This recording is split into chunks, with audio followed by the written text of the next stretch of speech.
TS Candii, Miss Fermin, welcome. Thank you for having us here. I'm so happy to have you both here. I feel very passionately about all of the things that you are working towards at the moment, and I wanted you both to be here so that you could explain it yourselves. First of all, I wanted to ask you a little bit about your lives and just ask you what it is that you do for a living and also how you know each other. So TS Candii, will you start? Yes, thank you. Growing up in the South, I'm originally from the South.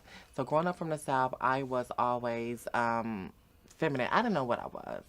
So when I got older, I was in the 7th grade, and I was wearing a bow tie in my hair.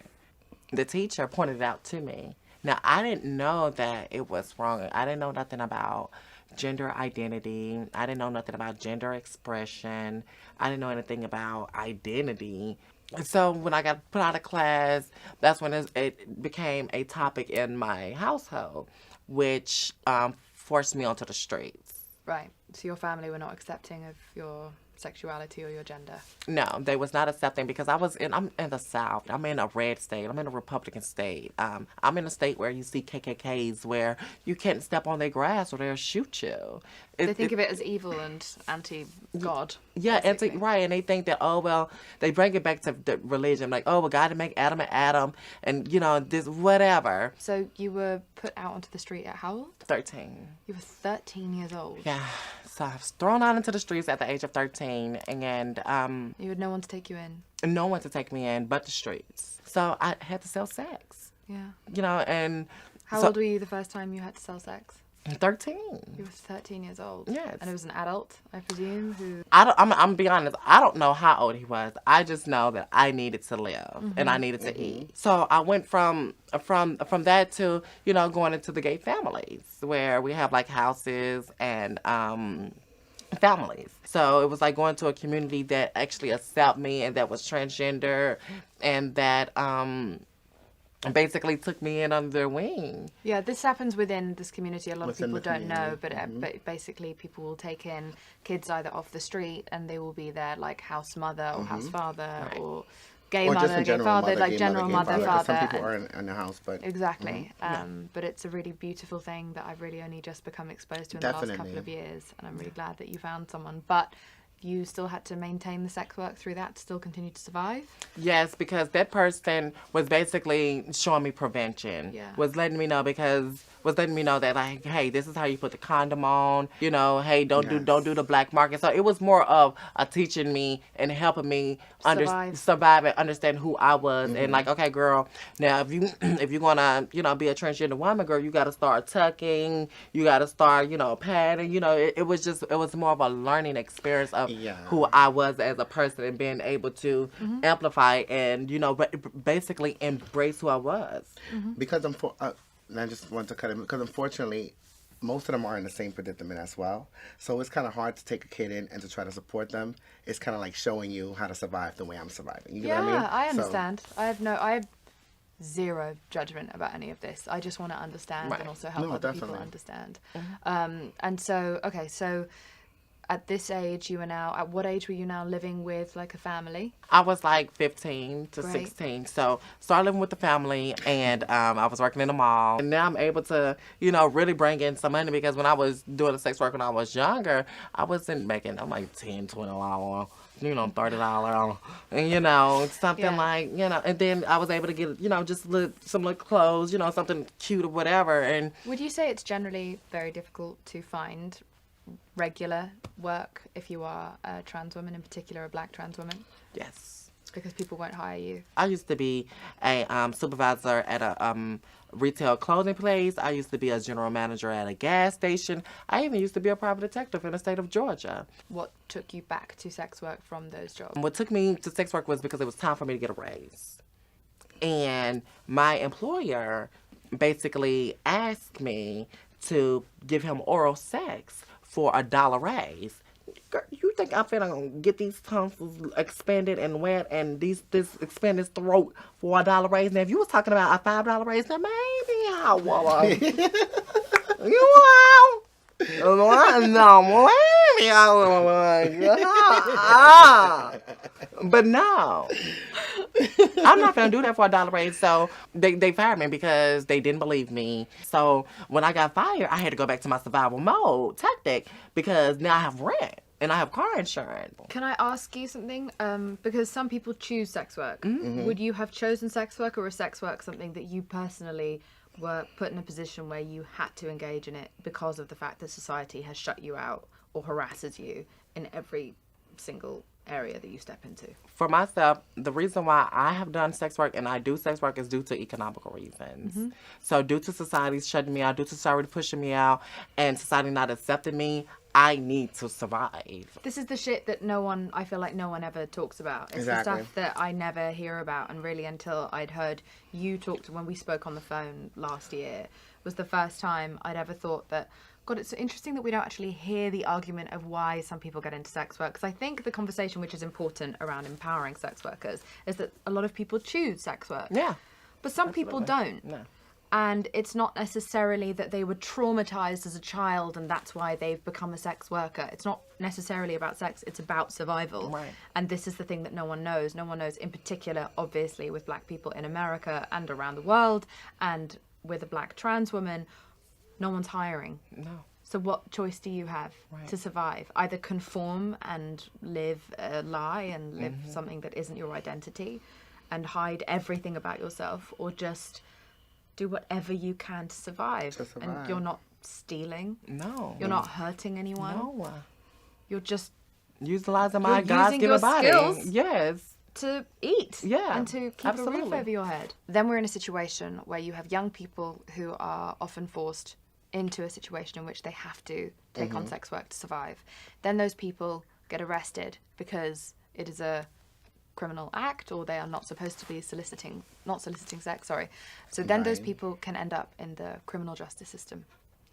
Because they have engaged in sex work. And then they come out of the criminal justice system, and then they cannot get employed anywhere, regardless of their sex, regardless of their gender, regardless of the colour of their skin. People don't hire ex-criminals. And so then what does someone have to do to continue to survive?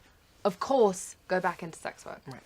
Which is fine if that's their choice, but if that's the only means by which you can survive and you don't want to do it, it's so unfair to then be doubly punished and discriminated against for it. Ms. Fermin, you no longer are a sex worker. You are a former sex worker. Yeah, I was a former sex worker. Her story is a little different than mine's. I come from a good background. You know, my family never turned their back on me because of my sexuality. However, I grew up around straight people. You know what I'm saying? So in school, I didn't really know much. I didn't have gay friends. I didn't really have transgender friends or anything like that. I didn't really know much of the community. So back to how me and Candii, after we got back together, we started working with Decrim, going out to Albany, you know, fighting for the cause and whatnot. And that's where we are now.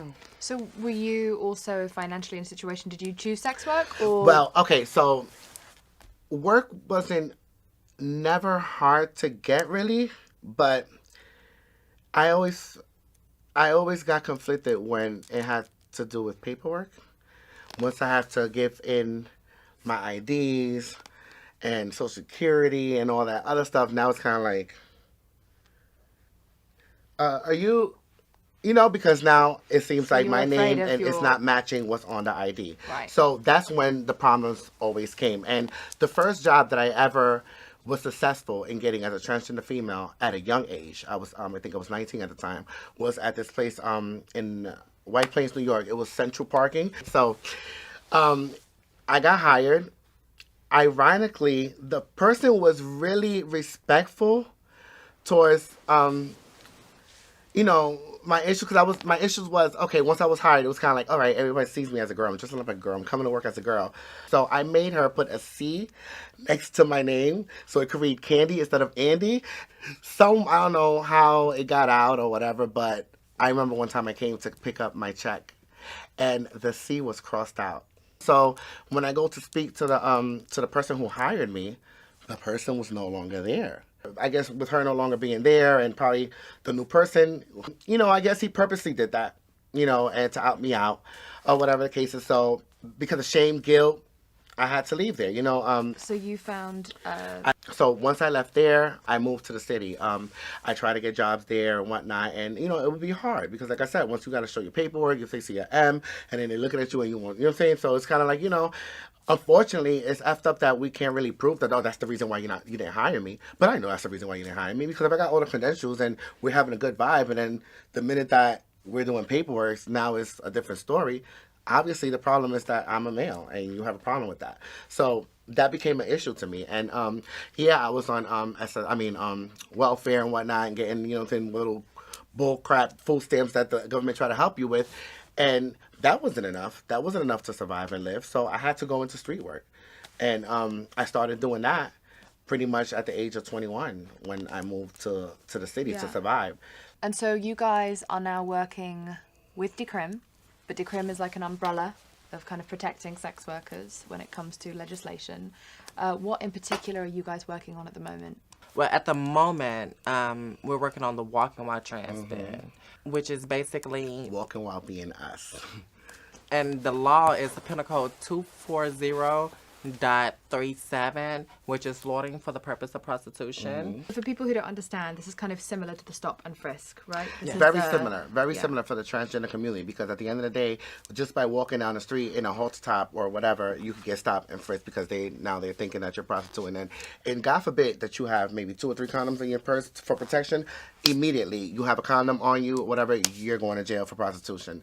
And, you know, it's ridiculous. And part of what makes this so scary, which we've spoken about before, is the fact that then you have young sex workers, in particular young black and brown sex workers, who are out, who are the ones who are way more likely to get stopped than the white trans sex workers or white sex workers, full Definitely. stop. You have them going outside without 2 or 3 condoms. Because they don't want to get And caught. then they're having unprotected sex. And then you have HIV Yep. and other STDs on the rise amongst that community, who then don't have the money or the support to have healthcare. Exactly. It's damn if you do, damn if you don't. Yeah. Right. And then, crazy. yes, like prime example, I know several transgender Latinx women in the Jackson Heights area in Queens that has to walk outside with their marriage certificate. With their, when they walking with their siblings, because law enforcement, Vice in particular, is swarming down. And, you know, like prime example with myself, I was homeless when I had met you right there at the 174th and Monroe. That's where I was profiled for Vice. Vice was riding down the street. I had walking out there because it was a non-smoking facility,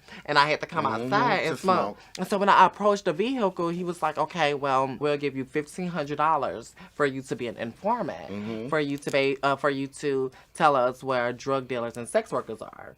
And then I was like, so I denied it. So he was like, "Okay, well, I'm going to charge you with the laundering for the purpose of prostitution if you don't give me or my partner oral sex." That was the second option. So I did because I had no choice. Police? Yes, the Vice police. Yeah, I remember that. She was so hurt. And Have you ever been arrested or like charged? Yes.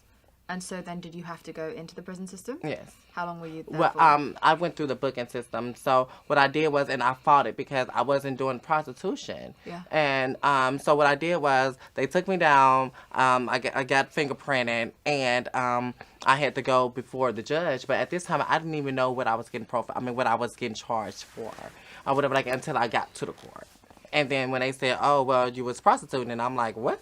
And to this day, it's on my record, which prevents me from some type of housing and some type of employment because, like I said, like it's been a youth. How old were you? I was actually 17. So my thing was I had to do whatever I had to do to survive because I couldn't go back home. And now you can't get housing, and now you can't get work. And yeah, so because it's like of the booking system. Exactly. So that's why I say that's why it's so important, like for our youth, it leaves them vulnerable to the criminal justice system. So now they can't get work, they can't get employment, they can't do nothing because they have this prostitution on their record. So when they go in front of a landlord, the landlord look at that prostitution, so they're gonna think that you're a prostitute, and you're gonna prostitute from their home. and you're gonna that's a big dilemma in our community that they don't house us because they feel like all transgender women sell sex, and so which prevent us from housing. And then you have administrations that come into the policies and into politics that basically giving hood housing and permission and shelters permission to evict LGBTQ or trans people from their housing. So it's like giving them the okay. So it's like then once you evict us from your housing because of the system, because of the federal laws and the state laws, they throw us into the streets. So when they throw us into the streets, we are found wandering. So when we're found wandering, they get us for loitering. And when they get us for loitering, they get us for prostitution. Then once they prostitute us, they prosecute us. And once they prosecute us, they throw us in solitary confinement, which in a cell where we end up dead. Like Layleen Polanco. Say her name. Layleen Polanco. What's her name? Layleen Polanco. Okay, so let's just get to it. So you are talking about the walk.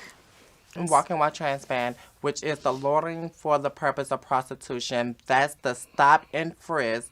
For you want that gone? Yes, we want that gone. We want that off the books because it gives the right to profile us for being prostitutes, which is a stepping stone to preventing us from housing, employment, and then once we only forcing you further into the sex industry anyway, or into drugs, or into anything else. Exactly. Okay, so we have walking while trans ban, and then you also support Decrim, who are trying to decriminalize sex work, but then there are also powerful predominantly white cis feminists who are speaking out against decriminalizing, and they want to decriminalize sex workers. They don't want sex workers to be punished, but they would still like to criminalize soliciting of sex. That's correct? Yes. Is this the Nordic model? Will Like you the explain buyers. what the Nordic model is? Yes. Okay, so with the Nordic model, the reason why the Nordic model is so violent to the sex workers is because, first off, it's still keeping the police involved in sex work. You said it's violent, not valid. It's violent. Violent. And the most violent part about it is,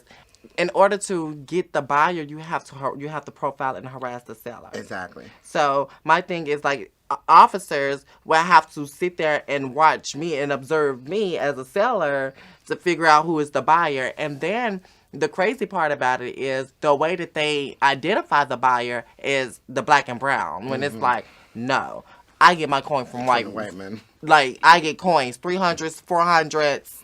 From the white man, 500s, 800s from the white man. So it's like y'all are criminalizing the black and brown. Y'all not criminalizing the buyers. So, and that's one. You're saying that so it's the black and brown people who solicit sex that they are punishing. Yes. Rather than the white men who solicit sex who they then protect and like maintain their privacy. Exactly. What makes this so problematic is also the fact that then if we criminalize soliciting sex, it means that people have to be able to find sex workers in private, and that means on the internet, in the back pages, And it then drives that sex means work. that you can't screen your clients. Exactly. So now you have no way of meeting them in the daytime, because I know a lot of sex workers, and I know they like to like maybe have a coffee with a client beforehand, just to vibe if that person is a serial killer or a violent person. So you can't screen your clients anymore because they have to do everything in the shadows, which then puts you in situations in which you can be murdered. You just took that right out of my mouth because I was just about to say that, and it's true. And it's like, I mean, when I was a sex worker, you know, to put it out there,